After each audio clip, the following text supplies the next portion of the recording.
You're at the presentation on personal touch increases exam success. And I'm going to tell you a little bit about who we are. So my name's Christine. I'm the CEO of CSMLS. I've been here for a really long time, 14 years, and I have a lot of experience and long-term history with CAPLA. In 2005, they did a review of best practices for CSMLS, and that really served as the research agenda for us for the next decade. And we're still doing things on that project, if you can believe that. We're still pulling things out of the woodwork and just continuing our way through a long list of things that we could do to make improvements. So it's been a great document. And I'm a member of the profession, as is John. So hopefully you'll understand why we care a lot about integrating someone into the Canadian workforce. So the Canadian Society is old. We've been around since 1937. John and I have not been there that long, though. But I have been a member for over 20 years myself. We're located in Hamilton, which is a really weird place to have a national office. It's a really cheap place to run a national office, so I think that's why we stay. All of our employees enjoy free parking. We actually own the building that we're located in, and we were founded there based on occupational interest. In 1937, a group of 6 medical technologists said, we'd like to control our own destiny. There's a lack of standardization in our occupation. Some people were BSc trained. Some were wives of doctors who volunteered in the lab and were paid nothing. So somebody decided long ago that we should create an entry to practice exam. They just called it a board exam. And in 1938, we offered our first exam. So the good news is we've served as the national certifying body for a really long time, longevity. And one of the occupations is regulated. Medical lab technologists and medical lab assistants are not regulated anywhere in Canada yet. I thought in 2005 that by now, 2016, we would be regulated in the interest of patient safety, and we haven't. And that's okay, but there's still work to be done there. So we're in the middle of a labor shortage, like almost everyone in healthcare. We have the graying of our workforce. Our statistics say in the next 5 years, 50% of our occupation is eligible for retirement. And many people work in hospitals, 70 to 80%, and they have strong pensions. They're in Ontario, in the HOOP program, Hospitals of Ontario. The only thing bigger and better is OMERS, which is police, fire, public servants. So the economic downturn is keeping some people in the labor market a little bit longer, but we really don't see people outside of the private labs working past 65. Lots of people retire around 60. You still have to do shift work. It's in some cases a manual job, standing on your feet, instruments and analyzers, and in other cases lots of microscope work. So we have a lot of people that want to retire at 55, but most that go around 60. So it's very easy if you know when someone was certified what their projected labor market participation is. The problem is our shortage is here now, especially in rural and remote. There's places like Cape Breton Island missing 14 medical lab technologists. And there's no graduating class in Nova Scotia this year because they decided to increase the program length. So they're having some trouble with their own labor market supply, and traditionally Nova Scotia grads do outward migration, so we'd like them to stay there, but there are none. So we have our own unique problem. There's a lack of clinical placements right now, and just like everyone who works in an allied health or regulated environment, an internship is really important to someone's experience. It's the way that you try out something without hurting a patient. It's the first time you get used to how a hospital information system works. It's the first time you're kind of onboarding to patient and hospital expectations. So the challenge is, everyone says, well, just increase the numbers, and we can. We can absolutely take in 1,000 medical lab technology students. We only have clinical placements for, in Ontario, less than 500. We probably need to be replacing 1,000 a year. So we can't send someone to a school that doesn't have a clinical placement. So we're having some challenges with domestic students going to clinical placement, and now we layer in the internationally educated. Yes? 1,000 in Ontario or 1,000 in all of Canada? We could use 1,000 in Ontario. Yeah. And Ontario has the most programs outside of Quebec. Ontario has 5 programs. So a place like Michener is about 85, others are about 50 to 70. Most internationally trained are landing still in Ontario, 70%, but they don't all get certified. And so that's what we're going to talk about is there's people coming to Canada that have legitimate credentials that need to be assessed. And one of our biggest blockages is that clinical placement, or I don't like to say Canadian experience because it is not just that, but it's getting used to how a lab works in Canada, because The best map to how Canadian labs work, if you can believe it, is United Arab Emirates or the Philippines. It's not the US, it's not the UK, it's not Australia, it's not any of the Commonwealth nations, because we train generalists here. So we sometimes have a bad match, and we do have clients that have been certified that can't find work, despite this very tight labor market that we need people to go to work. So we're having a bit of a challenge because the internationally trained need to get certified to help us address the labor shortage. So have a look at that number. June 2016, internationally trained are only passing the exam 23%. I'll ask you, that's probably better than some regulated occupations. 23%, we've been told that our numbers are actually good. We are not happy with them. We would like to see that number much higher. First-time candidates, less than 1 in 5 pass the exam. Canadian trained about 80%, 82%, depends on the year. Please. Just out of curiosity, what does the exam entail? Oh, it's a beautiful exam. It covers, so it's, thank you for asking. It's bookended by 2 things. One is safe work practices and one is quality. And then in the middle, we have chemistry, hematology, microbiology, transfusion medicine, and histology, study of tissue. So we train generalists, and there's people who come to Canada, they're specialist microbiologists. And they only work in about 10% of our labs. And most people who hire, Saskatchewan's a good number. Saskatchewan, 90% of the people who are registered in the province of Saskatchewan work in 3 disciplines only, chemistry, hematology, and transfusion. So that means possibly as an occupation, we might need to do some soul searching because we train everyone for that 10% that they might never go to work in. So we're going to have to deal with that as a national body because those 2 other disciplines, histology and micro, are getting regionalized. So that means one day we're going to have a mega lab in Ontario just doing microbiology specimens and a mega lab in Ontario just doing histology or study of tissue. And if we have to get 500 students through a clinical placement in 1 year, it's not going to happen.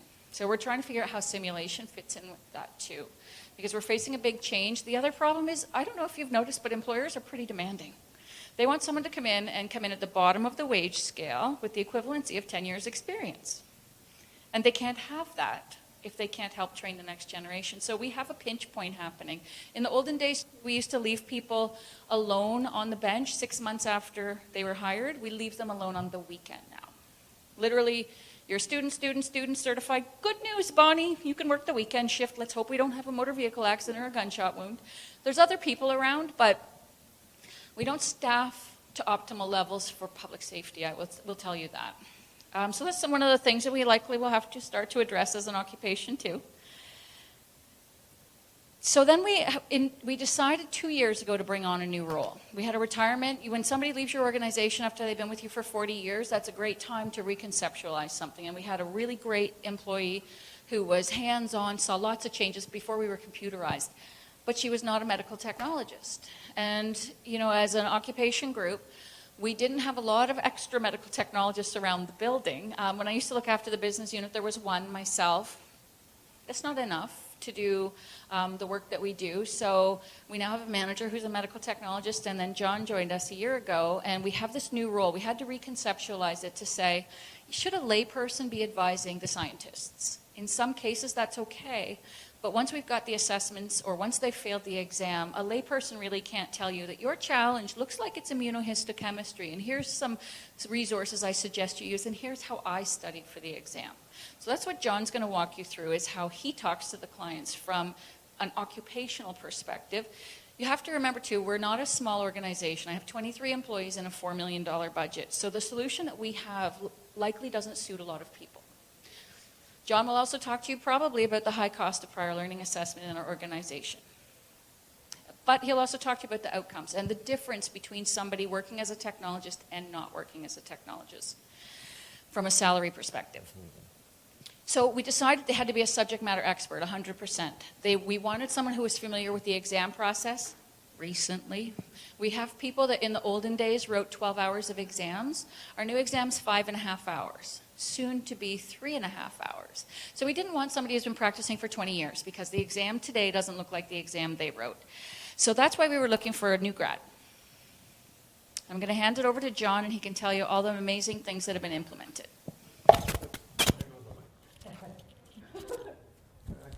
But take this one. Okay. You'll feel like a star. Good start. No pressure.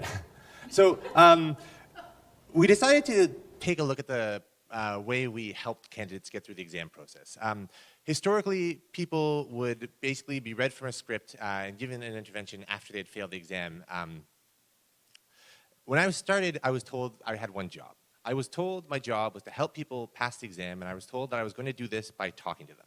And that seems really easy, but it doesn't really compute because the exam is 5.5 hours. I had a 15-minute conversation with them. So to think that I was going to be able to impart 5.5 hours of knowledge to somebody in 15 minutes seems kind of crazy, but to me it seemed brilliant because I had just graduated from a startup incubator.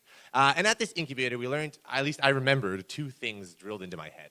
The first thing I learned was that the best way to build a product or service or an approach to solving a problem was to ask questions to the people you're trying to help and to keep asking them questions until you stop learning new things. And I still haven't stopped learning new things to this day. So that has been my approach. Number 1 is just to keep talking to people and keep asking them where their pain points are, how can we help.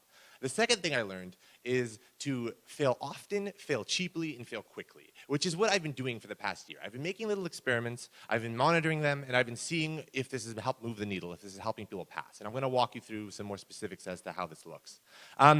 This is kind of a very busy slide, but this is kind of an overview of what our process looks like. The internationally trained have to go through an assessment before they're able to challenge our exam. So usually from the time they first apply for their prior learning assessment to the time they're able to challenge the exam, 2 years goes by. From the time that they are given admission to the exam to the time that they finally pass, it takes about 2.5 years, and that's if they pass. The vast majority of people don't pass. And it also should be noted that for domestic people, that time is close to 0 years, because the vast majority of domestics pass the exam the first time. So it's not ideal for someone to be in the system that long. Their skills are atrophying, they're losing money. The old way we used to do things is after somebody failed the exam twice, we would have an intervention which we called a guidance review. So a person would read from a script, kind of give them some advice based on some statistics on their exam performance, and assign some coursework. After which they completed that, they would be allowed to challenge the exam again. So this is a reactive approach, right? We had to wait till somebody failed before we intervened. Now we have a proactive approach. Every single person, as soon as they become eligible to the exam, they get an email from me, and this email is constantly evolving, but the gist of the email is, here's how you prepare for the exam, here's what works based on what I've been working on the past year. And the first line of the email says, my name is John, please make an appointment to talk to me. I'd like to talk about how we can help you pass the exam.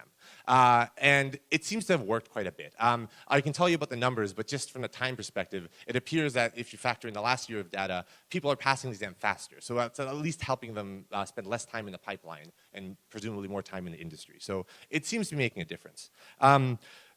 The first major change, as I mentioned, is going to a proactive approach. The second major change is an iterative approach. I'm constantly evolving my conversations with people. I'm constantly asking them questions and designing little experiments. This is just a basic design cycle. And I'll walk you through exactly how that looks. But I'm just trying to change my approach and learn from it all the time so that we're not just reading from a script and giving people the same old advice. Yes?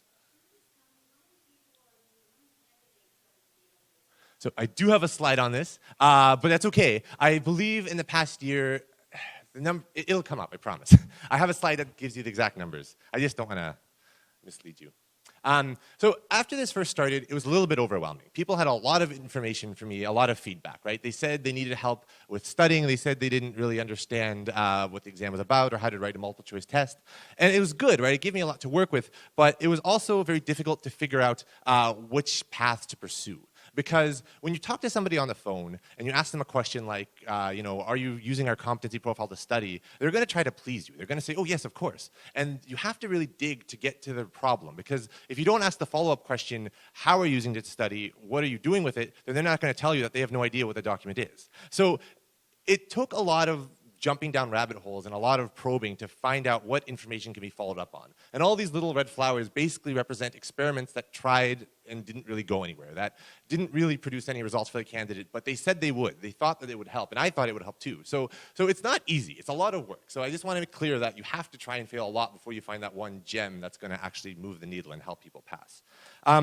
So here's basically the process I follow when I try to develop a new approach to helping people. I'm going to pose a question to the audience. If you're on the phone with an individual who's just gotten admission to the exam, you know statistically that 80% of people fail their first attempt, and you have them on the phone and you want to talk to them, what are you going to say to them? What are you going to ask them? Any suggestions? Yes. Yes, of course. Yeah, huge. Yeah. I was going to make a joke about you guys being able to do my job better than me, but you get it. Yes. It's true. You have to start asking questions about what they're doing and looking for the pattern. So one of the questions I would always ask my candidates is just that. How are you studying? How much time are you spending on studying? And they would tell me crazy things. They would say that they spent 8 hours a day every day for months studying. And I think they're telling the truth, which terrified me because I didn't spend that long studying and neither did any of my peers. And so what this led me to wonder is why is this happening? What's the problem here? So I had to ask some questions to follow up on it and make a bit of a hypothesis. The hypothesis I came up with was that perhaps they were studying information that isn't actually relevant to our exam. There is tons of information in the world about science and technology and in the medical field. So after some probing, I asked them questions like, are you using our competency profile? Are you reading from our textbook list? And they would frequently respond with, no, are you crazy? Your textbook list has 40 books in it. I'm not going to read all those. And that was a very useful piece of feedback for me because it gave me a potential solution to the problem.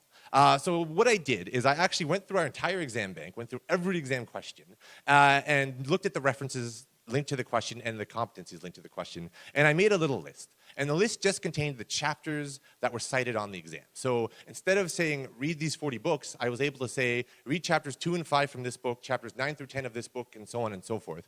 And I was also able to give them the subject of the title. So if we have 3 books on chemistry, and they all cite the chapter on osmometry, you only have to read one, because osmometry is going to be the same no matter what author writes about it. And this dramatically reduced the amount of workload, the amount of material we were providing these people. And so the question is now, how do I know if they're actually using this tool? Are any of you familiar with the software application called Bitly? It's called Bitly. So, yeah, you know? I've heard of it, I'm pretty sure. Yeah. Oh, yeah, I'm going to. It's great. So this doesn't illustrate it, but Bitly is so whenever I email my clients, every single piece of advice I give them, right, look at this study resource, look at our competency profile, look at our textbook list, there's a link, but it's a bit.ly link, meaning that every time they click it, I know. So I can tell how frequently they click the links I provide to them. Meaning, this textbook list I created for them, I know that this is a resource that they're using far more than anything else I've provided for them. So I actually have some data that suggests they're actually using this, and the results of our exam suggest that they're actually benefiting from it because our pass rate has increased, and I'll get to that in a later slide. So this is a pretty happy story. Unfortunately, it doesn't always turn out this way. Another conversation I frequently have with my clients is whether or not they could use some mentorship, some peer support. The observation is that the domestically trained usually come from schools, they have classmates, they have friends, whereas the internationally trained almost always study in solitude because they just don't know anyone in the field. So the obvious hypothesis from this is perhaps some kind of peer network could be beneficial for these people. And I came up with a solution, perhaps not the most elegant, but the solution I came up with, following the themes of sort of cheap, quick, was to develop a little directory on our website. We have a chat room in our website that's behind a firewall so people won't get bombarded with spam. And I told all the internationally trained that they could post their information there so that other internationally trained people could contact them and form study groups and plan to study for the exam. This study group's idea didn't pan out. I was able to see the activity in the chat rooms, and it was dismal. Almost nobody posted, and almost nobody looked at it. It was just dead, tumbleweeds all around. So unfortunately, I didn't succeed, but I didn't spend any money either. I mean, I spent a bit of time. It was a bit of effort wasted, but it's not the end of the world. And I think it's still an idea worth merit. It just, this isn't the way to do it. So I have to figure out a better way of trying it with another experiment someday. Well, so my observation is I didn't want to steal people's personal information. So I said, if you want a study partner, post your information so people can find you. And I noticed that very few people posted, but a larger number of people looked. So it's one of those I won't do it, but if someone else is doing it, I'll do it. So I feel like there's a bit of a first mover issue. And maybe it would have been more successful if we had a system where during their application they could opt in or something. It might be just a matter of getting people moving. But. So no, it was very much so I gave them sort of a framework. I said, copy and paste this, and it just said, where you want to study, what subjects you want to study. So they had a bit of something to talk about, but there wasn't like a professional involved. It was very much find your own peers, find a time to study on your own. So that's another piece. It's true. Perhaps we could have helped by facilitating as well. So this idea is by no means dead. It's just this iteration is. But yeah, fair enough. Well, we've tried this through other channels too. We tried developing a mentoring network. Like this is something that we've gotten a lot of, like, there's been a lot of research done on it suggesting that it's a good idea, but we just haven't figured out the method that works yet.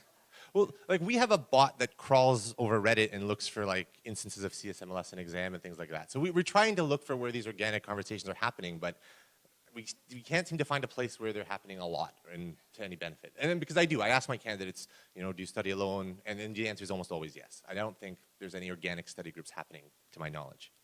But it was worth a try. So rather than going through like every little thing I do, I'm just gonna kind of give you some of the high level benefits of talking to me. And a lot of them are probably intuitive to you, but I'm gonna go through them anyway. So when people talk to me, I ask them questions, I ask them what's working, I ask them what isn't, I'm asking what resources they're looking at, and then I look them up. And so by talking to me, you're in effect talking to every person I've spoken to, which is very useful because it saves people time. Everybody thinks they're really smart and that if they try hard enough, they're going to find that top secret site that has all the answers to the questions or that super easy to use study guide. And I just frankly tell them that stop looking for things to study and just study the things I'm telling you to study, because I feel that is an issue. People spend too much time like meta studying, thinking about studying, and not enough time just getting down to work. So by just giving them a list of something to do, actionable work, I help them that way.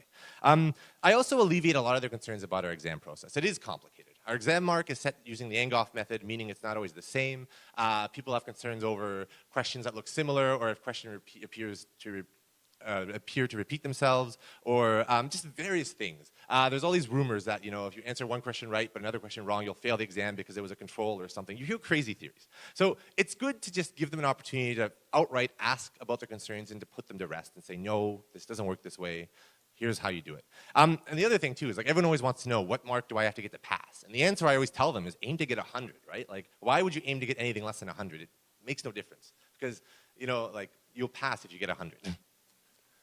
Another major thing is people, again, are really easily lured by quick fix solutions, right? If somebody offers to sell them a stolen exam or to tutor them for $800 up front, they're tempted because they really want to pass.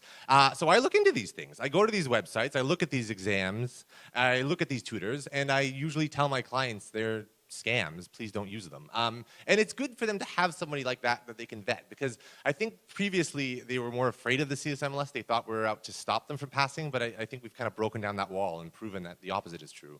We actually want them to succeed. I give them general advice about test taking. Not everyone's familiar with a multiple choice format test. I tell them, there's no punishment for guessing, and just basic advice on how to survive a 5-hour exam. And then I tell them about career advice. It is amazing how many people expect employers to like beat down their door and offer them a full-time permanent position in downtown Toronto the day they become certified. It's a bit hyperbolic, but not really. People don't understand how the Canadian labor market works. They don't understand that, there is a bit of a hierarchy. You usually have to accept either a rural position or a position as like a part-time casual worker and then climb. And people, it's useful for them to hear that early on so they can adjust their life accordingly, right? If they truly were expecting to work in downtown Toronto and they pass and can't do that, it sucks to find that out 5 years after when you could have, aligned your life differently. And the last thing I do for them, and this is all these kind of speak to this, is that I'm just very blunt and honest with them. I tell them that most people in their situation fail the exam and that they count as most people. And I don't mean that to scare them. I'm speaking from a statistical standpoint, but they need to understand that the exam is hard and it needs to be studied, and that it's not sufficient to just use the flashcards that you got from your friend or the notes that you got off your old professor. Like, there really is a lot to this exam, and it needs your full commitment. And I do think that, if nothing else, helps a little. So, right. If you're like me, you're probably wondering if all this time and effort is worth it, because, why do work when you don't have to? This chart tells you the percentage of internationally trained candidates that have passed their exam per exam session. So in February of 2012, you can see that about 17% of the internationally trained that wrote that time passed. The number kind of hovers around 20, and then you see when our intervention started, when we started to talk to every single candidate before they started writing the exam, and we started to provide like resources, emails, things like that. And you can see a dramatic shift, and it's sustained, fortunately. So this is where I would pause for an applause. Thank you, thank you. And so it does seem to be working. We seem to have moved the needle a little bit, which is good. And the second question you're probably wondering is, okay, fine, this works, but it clearly, oh, right, so here are the actual numbers. So the pass rate over the past year since we started intervention is about 39% overall, 36% for first-time exam writers, and the number we showed you earlier was much lower. So there has been an impact. So we've proven that this kind of works, but is it worth it, right? Like, this is expensive, right? I'm wearing a nice suit. I clearly paid for this with money. And so nothing's free. And so I'm going to tell you there's a lot of benefits to this, to the candidate, to the system, and even to the organization that you wouldn't necessarily think are intuitive. The most obvious benefits are to the candidate. If you're not working in your profession, you're not making the money that you would make at that profession. McDonald's doesn't pay as well as it does to be a tech. You have to pay exam fees if you fail. You have to pay tuition to take courses if you have to take more courses. So it's totally in the candidate's interest to pass the first time. The system is obviously overburdened. We don't have enough professionals out there, which results in regions either being underserviced because they can't employ anyone, or the people that are working have to work overtime, which costs money, or they get burnt out just because of all the stress. So it's not good for any of those entities. For us, there are some very interesting externalities that I found. I had a client call me the other day to notify me that the 2017 edition of the Canadian Standards of Transfusion Medicine cite blood can be removed from a fridge for up to 60 minutes before it can be returned to the lab, and it's still acceptable. So a really obscure fact. And she said, well, the 2011 standard said blood can only be gone for half an hour. So if that question comes up on the exam, what do I do? I looked it up. It's on our exam. That question actually comes up. So you get some really interesting feedback about your process that you wouldn't necessarily get if you weren't, constantly engaging your people. Another question people ask is, two of your textbooks contradict each other. Which one do I follow? Again, interesting, and a problem that we wouldn't have addressed if it wasn't brought to our attention. So it's a really useful sort of feedback mechanism. Another advantage is a bit more, not philosophical, but it's not as obvious. When you look at why people cheat on exams because they don't think they have a reasonable chance of getting through the conventional path. So this is, I think, our long-run average for the domestic population versus the international population for passing the exam on the first try. As you can see, you have a very low chance of passing as an international candidate. So it's tempting to not bother studying and to just try to find a loophole in, because you probably aren't going to pass by doing the hard work, because statistically it never works out. It's not a good sort of message to be sending to people. If you look at what the numbers look like now, it's a lot better, right? You realize that there is actually a reasonable chance, so you won't be as deterred. You're more likely to go through the conventional channels and try to get through the exam. So it does speak a lot to the organization's reputation that the internationally trained are getting the same or similar success rate to the domestically trained. And obviously we want those numbers to be about the same, and we're working on it, but it's going to take time. The other question you're probably going to ask, I think it came up, is it's great for us to be able to do this. Can everyone else do this? Because it is fairly labor intensive. So in the past year, I sent out about 172 emails to individuals who were eligible to challenge the exam. 119 of them actually took me up on my offer and had a conversation with me. So we had about a 69% uptake rate, which is very good. And again, very labor intensive, but I didn't have to talk to everybody for everybody to benefit, because out of the people I talked to, I took their feedback and I used it to tweak my emails, and those emails contain information for them to improve their study habits. So everyone does benefits. And even if you can only afford to talk to, say, 10% of the population, it's still worth doing, because I think we'll make it. Yeah, let's try it. Or do you have a let's try it anyway. I'm going to roll the dice. So I showed you this figure earlier. It's just the difference in the amount of time it took people to get through our process before and after we implemented this. So our PLA process, we haven't really done any interventions on. So that's kind of where we're setting our gazes for our next sort of improvement initiative. And what we're going to try to do there, because we do get a lot of inquiries, do get a lot of people calling the office and asking questions that the answers are actually provided to. We have a handbook. It has a bunch of information about how to get through the process, and people don't seem to read it, right? So to talk to all these people by phone is more or less what we're doing now, but it's not working. So we're looking at other ways to sort of scale interventions and get to a lot of people cheaply. So where I'm going with this, we're looking at making a video, basically. We've done the phone conversations. We've listened to the feedback, and phone conversations are great, right? They're very engaging. People listen to you, and they really appreciate you talking to them, so they work. Unfortunately, you can't talk to everybody. it's just not feasible when you have hundreds of people. So the alternative we've been relying on lately is documents. We have documents that explain everything, but nobody reads them. They're long, they're boring, they're scary, right? So the third way is videos. We're working towards creating videos to sort of take the information we learned from our phone conversations and just illustrate in an engaging way how they can get through the process. Of course, the problem with videos is that they're hard to iterate on. You don't get feedback, and it's a lot of work to change, whereas the other two mediums lend themselves well to that. But yeah, it's a trade-off you have to accept when you're going to scale. So I think I had to skip the slide, but that's okay. On the horizon, right, we have that objective. We also have the objective of trying to relaunch some sort of peer mentorship network. We're also looking at helping people get into the workforce, because even when we get them through our process, they often have a very difficult time finding jobs. Even though there's a demand, there's a lot of problems. Some people don't want to move, and integration to communities and all that stuff. So this isn't over. I'm going to have work for years and years to come. And I think like a big piece of how we're going to address these problems is just going to be this approach, just talking to people, trying little things to help them, and seeing if it works. That being said, do you have any questions? So it usually takes them about 2 years before they're eligible to the exam. So if they just left their country and came to Canada, it'll be at least 2 years. Well, many reasons. There's a lot of documents to be submitted. Often they have to take courses before they're given admission to the exam because we have a multidisciplinary model, right? It's common for a lot of other countries to only require someone to practice one discipline or a small number of them. Where here, you have to have competence in all 5.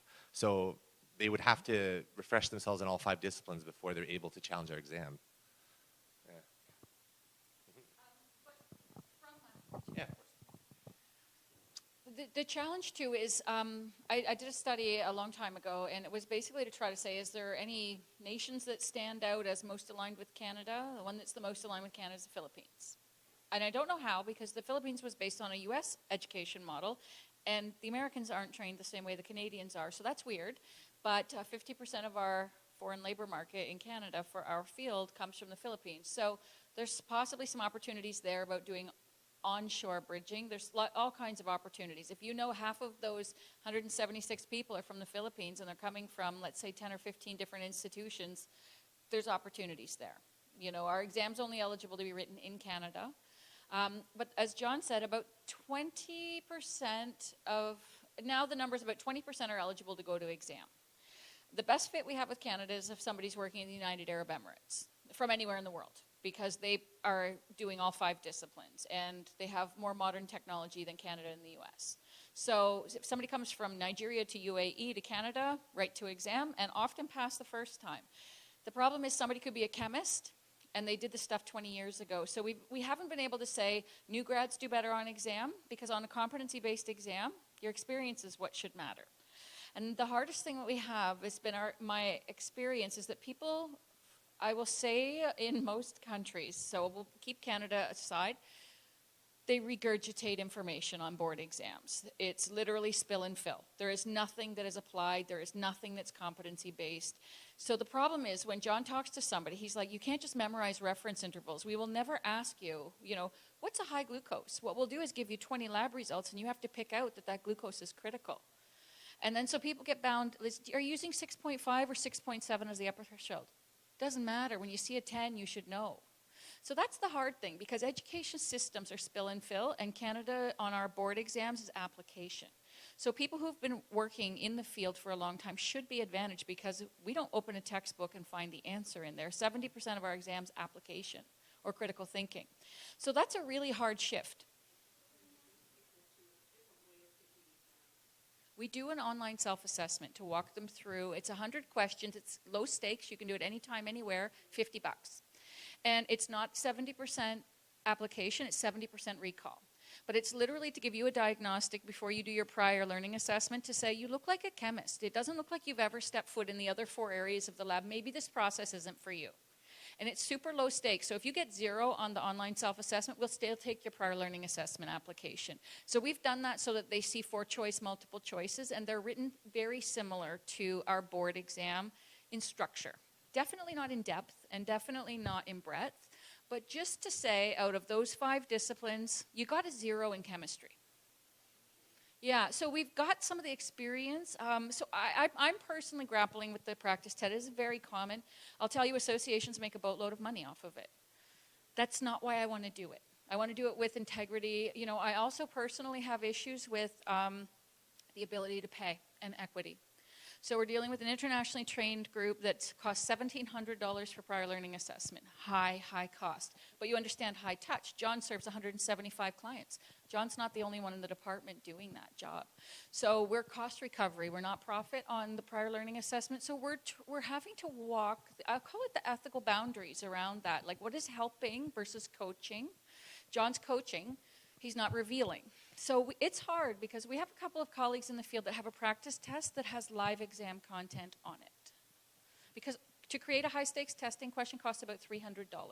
For one question, our exam has 300 questions.